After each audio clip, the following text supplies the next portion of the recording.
I want to go into this talk, and at first it may not make sense, but it's going to tie in together. But I want to really quickly just share with you three things about me and that I like doing. So one of them is I speak Spanish, another one is I play the guitar, and the other thing is I play basketball. Now, I'm not bringing those things up because I want you guys to know my hobbies. I'm bringing them up because they have one thing in common. And once I learned this thing that I'm actually going to talk with you about today, it really, really helped me take my business up quite a few notches, and it also made my business a lot easier to run and scale. Would you guys like that? Oh, yeah. Okay, cool. How many of you guys heard that content is king? Yeah? You guys know what I mean by that? Like getting out information to your potential customers and even existing customers to be able to get them to understand what your mission is and how you can help them achieve their goals through what you've built an expertise on, right? It's content. Content includes blogs, it includes videos, social media posts, guest blogs and other people's stuff. This is content. In fact, I have a mic on right now and they're recording because I want to repurpose this content and be able to use this for other people that I think can get value out of this particular talk in the future, right? You're always looking for ways to produce content and repurpose it because you know that this talk, it's impossible to assume that you guys are the only people in the world that can benefit from what we're going to talk about today. Somebody else has to be out there, right? Because the odds are low that this is the only group. So we talked about those three things, and it's going to sound weird at first, but the three things that those hobbies have in common, their hobbies speak Spanish, right? Guitar and basketball. Three things they have in common is I feel like I do those things better than the average person. Now, what do I mean by that? Because everything else I do really below average. You'll be embarrassed to play golf with me. I'll chuck grass all over the place, and my dinners don't look good. They taste good, but they look terrible. The presentation's terrible. The kitchen looks worse when I'm done with it. But those three things, I believe I do better than the average person. So what I mean is, I speak Spanish pretty well to somebody that doesn't speak Spanish. Right? They're like, oh, wow, look at him. Muy bueno, eh? But to somebody that's been speaking all their life fluently, they can spot an American a mile away, right? I play guitar I'm very impressive. To somebody that doesn't play the guitar or just kind of started learning, I'm very impressive. But to an enthusiast that's been playing all their life, they don't even hear me, they just watch me. You know, my hand placement's all wrong, and I'm looking at the chords occasionally. They just know I somehow figured out how to make it sound okay. And then basketball, same thing. My friends and my family, they know I'm one of the first people, if not the first person to get picked in a pickup game because I produce better results than the other guys on the court. But LeBron James will watch me shoot a jump shot and will know I've never had any real high-level coaching, right? And so there's different levels, right? And the reason I bring that up is because I've realized that I was doing content marketing wrong or lack thereof. And I've learned that there's some reasons why a lot of people don't get involved in content marketing, even though they know it's important. Would you guys agree that content marketing is important? Do you think there's companies succeeding by doing it effectively? Do you think if you guys were doing it effectively, you'd be able to do much better in business? Okay, something's stopping you, right? Not raise your hands if you don't believe you're doing it as well as you could if you knew what you were doing. Raise them high just so that I know that it's real. Okay, cool. What's going to happen is I'm going to say, okay, shift gears. We're not talking about that because all you guys are wrong. All right, cool. So you guys all agree that you could do it better and you know there'd be value to it. And by talking to some people, Kelly Schmidt, some people may know Kelly Schmidt, no, Felicia, I think you might, but he's my trainer. And talking with him, I've learned a couple things, and talking to some other clients of mine and even myself, I fell for this trap. I was too worried about what I was putting out there because I wanted to impress the pros, right? So it's like me not playing basketball because I want LeBron James. If I'm not playing to LeBron James level, if I'm not impressing him, I'm not playing. If I'm not going to play the guitar because if Van Halen can't watch me and think I'm a badass, I'm not going to play, right? And I'm not going to speak Spanish because everyone that speaks Spanish is going to look at me and go, this guy, ridiculous. There's a lot of people that don't do things because of that, right? They don't speak Spanish because they're afraid to look embarrassed and all that stuff. And so with content marketing, what I've noticed with a lot of people that are especially considered really, really good at what they do, they really have a lot of passion in it, they spend time learning it, they never get content out there because they're too worried about writing things that will impress the top of the top, the best of the best, because they want respect from the people that are at the top of whatever that field is, right? And that happened to me. I wanted to write content or produce videos or post things that I believe the top of the top, the best of my best in my industry would look at and say, So he's in the conversation for one of the best. He knows what he's doing. These guys, not so much. We're talking about some really elementary stuff. But this guy knows his stuff. Okay, so how many of you guys consider yourselves really good at marketing, especially digital? Raise your hand if you consider yourselves really good at digital marketing. Nice! And how old are you? That is awesome. You know what's funny? I probably would have raised my hand at her age too and just went with it. That is cool. Okay, so great. So you know what I'm talking about. She knows. So it looks like most of you don't really feel like you understand digital marketing to a level where you feel confident raising your hand, right? So the mistakes I was making, I was looking to produce content like, it doesn't sound crazy, but it's true. 17 adjustments you can make to your landing page to improve conversion rates by 10%. Raise your hand if you can't wait to read it. But you know what the funny thing is, guys like me, and the guys that I talk to at the conferences, they actually can't wait to read it. They want to see, that's what they're thinking about. That's where they're at. The problem is they're not my customers, but my ego wants them to respect my writing. But in reality, think of the simple things. My trainer will tell you, I've blown him away with the ideas that I've given him that to me were very elementary, but to him, he didn't even know he could do these things. It's like, wait, you can do that? What do you mean? How do you do that? That works? And it's amazing to me that he didn't know that. And then I start thinking about the most common questions that get asked to me all the time. And what happened is I started shifting my content because I started realizing, this is what you guys want to do too, who my target audience that I truly want to help is. And put my ego aside. I don't care if these guys think I'm top of the top. I know who I am. And I need these guys to get help. And raise your hand if you may be more interested in reading a blog like, why more small businesses should use landing pages instead of websites? Would that be a little more interesting? Yep.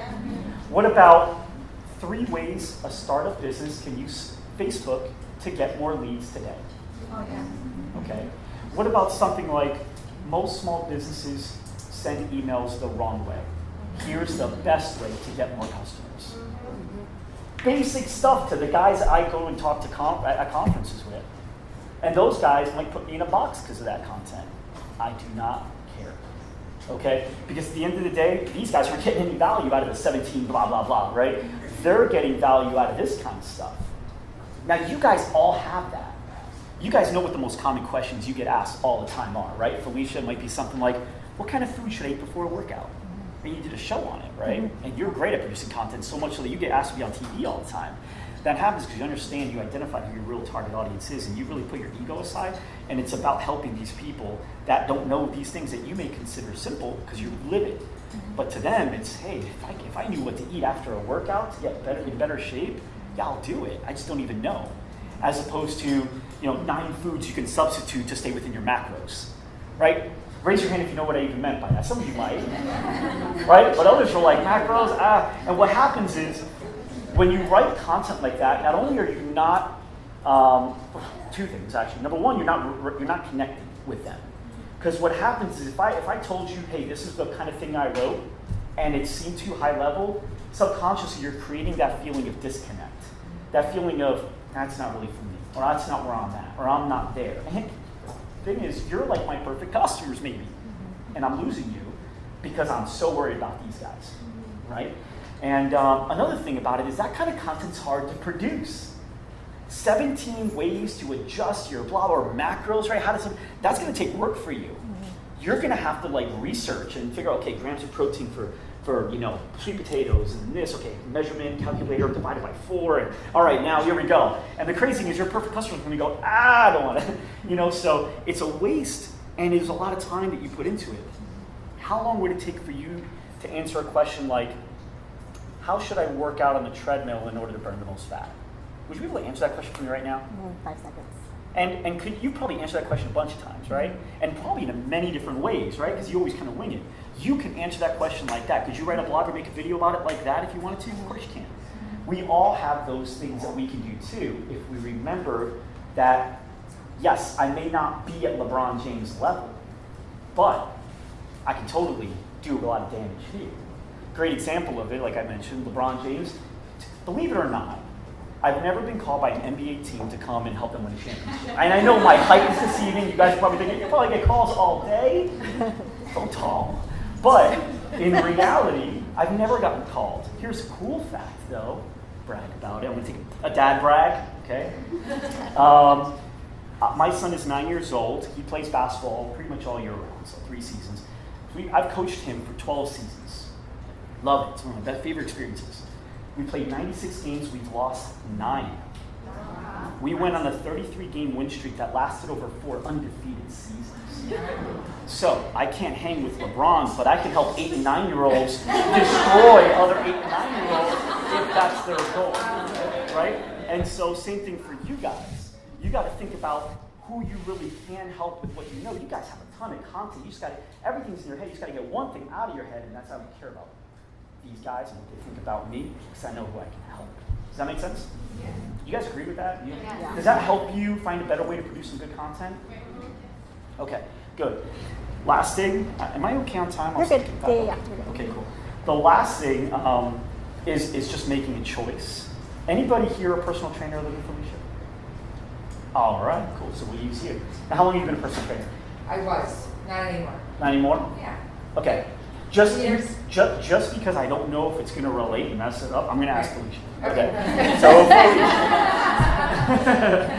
Felicia, you've been a trainer for how long? 14 years. 14 years. And trainer, I mean, See, business. I was like 10 when I started. You were, yeah. She just started. She's 2 years in. Yeah. Does a personal mind trainer work with you? Personal mind trainer, personal coach trainer. I don't care yet.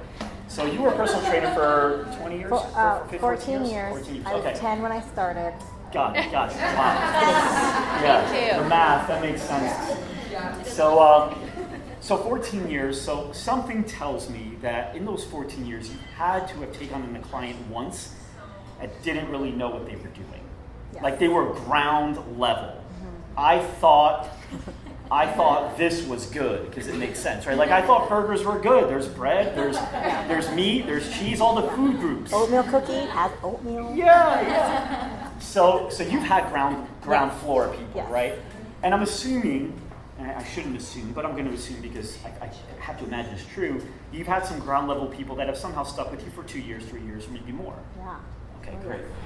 Is it fair to say that after, let's say, a year, 2 years, or whenever, long time frame, they are far more educated on all these things as opposed to day one? Yes. Do they have much better, they don't even need you for form anymore. They kind of got that down 2 or 3 years down, Oh, yeah, right? absolutely. Do they have an idea as to what they can substitute if they want to stay healthy in their nutrition? Yes. They kind of get it now, right? Yes. And that's by living it and by being in it. Mm-hmm. But in the beginning, they were far from it. How many of you feel like you're far from marketing, understanding digital marketing? Raise your hand. High up, I need to know. Okay, cool. Some of you feel like you're very far from it, and that's okay. It's just about making a choice to be in it. Now, as a personal trainer, and as parents to our kids, and anybody that we ever want to motivate, we definitely teach one thing all the time, no matter what, and we know it's true, and that's you have to get outside of your comfort zone if you want to grow. Right? You got to stretch yourself. Living in your comfort zone is the most commonly traveled road to mediocrity. We know that, okay? And we got to get out. And in marketing, especially if you don't understand it, especially because it changes so much, it must be uncomfortable. It's got to be a strange territory, uncharted waters. I don't want to swim in because I know I'm going to drown. Do you guys agree? Okay. And so what happens is we never play in it, we get uncomfortable. Maybe we'll even downplay. We'll say things like, I hate Snapchat. That's so stupid. All it is people posting pictures of their breakfast and their toes. And, you know, here's the thing. If you don't understand something, you're more likely to think that. But when you understand it, you can see the angles. You know, I can go, wow, I can see how that can help me. Oh, man, I could do this. I could do that. But you can't do that unless you understand it. The 3 hobbies I gave you, Spanish, guitar, and basketball, the 3 things I told you about myself, those things I've done enough of that I have an understanding of it. Meaning if somebody says a new Spanish phrase I never heard about, I can apply it and integrate it into my conversations going forward easily because I understand the language. So music with my guitar, I can want to learn a guitar, I can learn how to play it very easily because I understand it. I know how to speak the language. The same thing with basketball, I can learn how to play run a play very easily because I understand how to do that. And same thing with marketing. The only reason all that new stuff that comes in is so stressful and frustrating is because you don't play enough in it in order to understand it. And when you understand it, you can start seeing the angles, and it's beautiful. It's a very beautiful thing. We had a Snapchat talk. You're killing it right now, and you get it. All because of you. Was He's it? like, you got to get Nice. on Snapchat more. You got to do more. And so I just started thinking, you're right. So then what I do with my social media to get people interested, because you gotta give a little bit. You can't give everything until you kind of pull them in. So like if I'm doing something on CBS, I will just do one little shot. Hey, how many burpees do you have to do to burn off some cheesecake? And that's all I put out there. Follow me on Snapchat. But then I'll put everything on Snapchat that day. All of the CBS behind the scenes, but I won't give it on any other social media until the day after or 2 days after. But right in the moment, which is what Snapchat is, it's urgent. People need to see now, So I kind of capture them by that phrase. Hey, how do you do this? Or who wants to see this? So I've been doing that. And, by his suggestion, because he said I should start using Snapchat a little bit more, and I have been. So, yeah. I said a lot of it more. Yeah, a lot of it more. Yes, I did it. And it's great. It's so cool. And the thing is, people, you ever heard the show How It's Made? Yes. People like that stuff. Wait, hold on. Really quick. Who knows what GSD stands for? Raise your hand if you know. Nobody? Okay. Oh, you do. What is it? Get shit done. Get shit done. Okay, can we get her a get shit done one, please? Go ahead. It's right over there. Molly, can you grab one for him? Okay, great.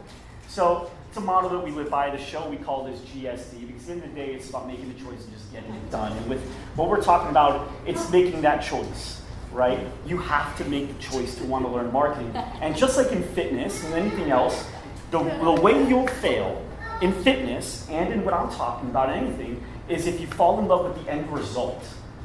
If I fall in love with, okay, I'm going to sign with Felicia because I feel like she can help me lose those 40 pounds. Okay, great. So let me get with Felicia, and then we'll do that. And then 5, 6 days, 8 days, I didn't lose 50 pounds, or I didn't lose 10 pounds. I'm watching Biggest Loser, and I'm falling in love with it. I quit, right? Or I get frustrated, right? And so what happens is we fall in love with the result. We need to fall in love with the journey. We need to fall in love with the activity. How much easier is it for you when your clients tell you they love that burning feeling when they work out?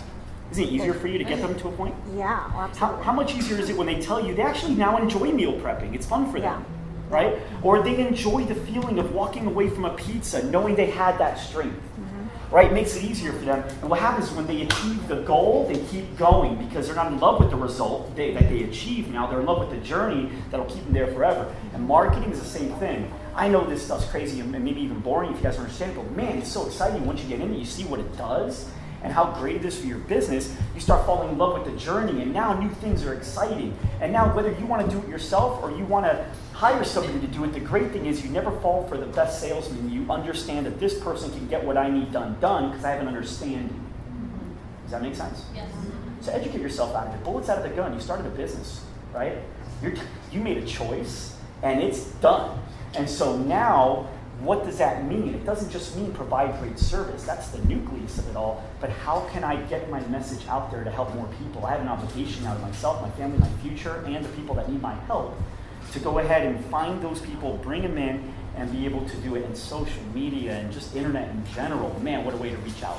So what I wanted to do in this talk, and I'm done here, Felicia, because I know my time's up. What I wanted to do, because when I talked to Felicia, she said people are going to be at this level maybe, people are going to be at this level when it comes to marketing, and there's going to be a lot of people in the middle. And I didn't want to do a strategic talk about Facebook advertising. It has to go like this, right? And do something so basic. So what I decided to do is really make it more philosophy. I can't teach you a lot of what to do, especially without any visuals, but what I can teach you is that if you fall in love with the journey of marketing, you'll definitely start building another understanding about it.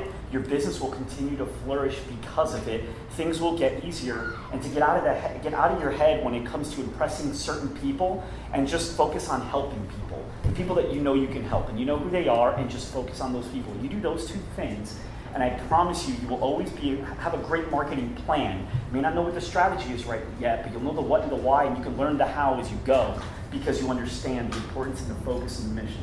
And then, does that make sense for you guys? Okay, cool. Was this helpful or was this just a lot of? Yeah. Okay, cool. You're like I a was natural very nervous. comedian. Huh? You're like a natural comedian. No, I'm not. And you know what's the funny thing is I did a podcast yesterday with a comedian. I was like very nervous because he's like one of the funniest guys I know. See, you let him get in your head. Yes. I know. Well, guys, thank you so much. I hope you guys got a lot of value. If you guys truly want to learn this stuff, we produce a ton of really great content. Go to loudrumor.com, look at our blog. We just post a bunch of stuff, including recently, I think in the last 2 weeks, 11 ways, I think, to use Snapchat or how Snapchat's great. It's the benefits of using Snapchat and some great ideas on how to use it for your business, okay? What was it? Just go to loudrumor.com. Loud rumor. Loud rumor, like not quiet, loud. And then I heard a rumor. And on So, the loudrumor.com. Women with Women event, I'll put all of their handles and how you can follow them and Oh, yeah, their it's on all our of their page. yeah. But yeah, Thank so you. go to loudrumor.com and then just click on the blog and there's a bunch of really great information there. Cool? Yeah. Thank you. Thank you. What's up, everybody? Thanks so much for watching. And if you found this video valuable, then head over to loudrumor.com and subscribe so that we can actually send you more videos and information just like this to help you grow your fitness studio or gym. You can also subscribe to our YouTube channel where you can get updated every time we post more new videos. Thanks for watching.